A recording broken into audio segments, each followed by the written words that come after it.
بسم اللہ الرحمن الرحیم۔ واقعہ حضرت ابو ہریرہ کی والدہ کا۔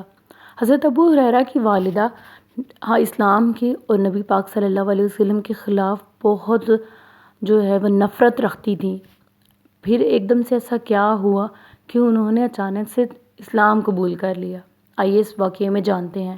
حضرت ابو ہریرہ رضی اللہ تعالیٰ عنہ کی والدہ باوجود یہ کہ کفر و انکار پر شدت سے قائم تھی اور اسلام کے تئیں سخت بغض اور نفرت رکھتی تھی، لیکن حضرت ابو ہریرہ کہتے ہیں کہ میں اپنی والدہ کو قبول اسلام کی تلقین کیا کرتا تھا۔ چنانچہ ایک دن میں نے ان کو معمول کے مطابق اسلام قبول کرنے کی تلقین کی تو انہوں نے رسول کریم صلی اللہ علیہ وسلم کی شان اقدس میں ایک ایسی نازیبا اور گستاخانہ بات کی کہ مجھ کو سخت ناگوار ہوئی، بلکہ میں تو اب بھی اس کو نقل کرنا گوارا نہیں کرتا۔ اس بات سے مغموم اور رنجیدہ ہو کر کے انہوں نے میرے سامنے اتنے برے الفاظ زبان سے نکالے ہیں اور ماں ہونے کی وجہ سے میں ان کی تعدیب بھی نہیں کر سکتا۔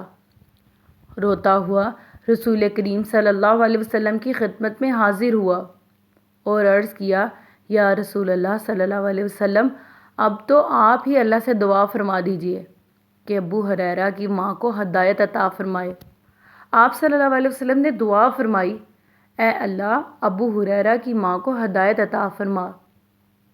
میں نبی کریم صلی اللہ علیہ وسلم کی دعا سے بڑی خوش آئندہ امید لے کر بارگاہ نبوت سے واپس لوٹا اور جب اپنی والدہ کے گھر کے دروازے پر پہنچا تو دیکھا کہ دروازہ بند ہے، لیکن میری والدہ نے میرے قدموں کی آواز سن لی تھی۔ انہوں نے اندر سے آواز دے کر کہا کہ ابو ہریرہ وہیں ٹھہرو، یعنی ابھی گھر میں نہ آؤ۔ پھر میں نے پانی گرنے کی آواز سنی۔ میری والدہ نے غسل کیا، کپڑا پہنا اور مارے جلدی کے دوپٹہ اوڑھے بغیر دروازہ کھول دیا اور مجھ کو دیکھ کر کہا، میں گواہی دیتی ہوں کہ اللہ کے سوا کوئی معبود نہیں ہے اور گواہی دیتی ہوں کہ محمد صلی اللہ علیہ وسلم اللہ کے بندے اور اس کے رسول ہیں۔ میں یہ دیکھتے ہی کہ میری والدہ پیاری ماں کو ہدایت مل گئی اور انہوں نے اسلام قبول کر لیا، رسول کریم صلی اللہ علیہ وسلم کی خدمت میں حاضر ہوا تو آپ صلی اللہ علیہ وسلم نے اللہ کی تعریف کی اور میری والدہ کی اسلام پر شکر ادا کیا اور اچھا فرمایا۔ اگر آپ کو ہماری ویڈیو پسند آئی ہو تو پلیز لائک اینڈ سبسکرائب اور بیل آئیکن کو پریس کر دیجیے گا تاکہ آپ آنے والی ہماری ہر ویڈیو کو دیکھ سکیں۔ جزاک اللہ۔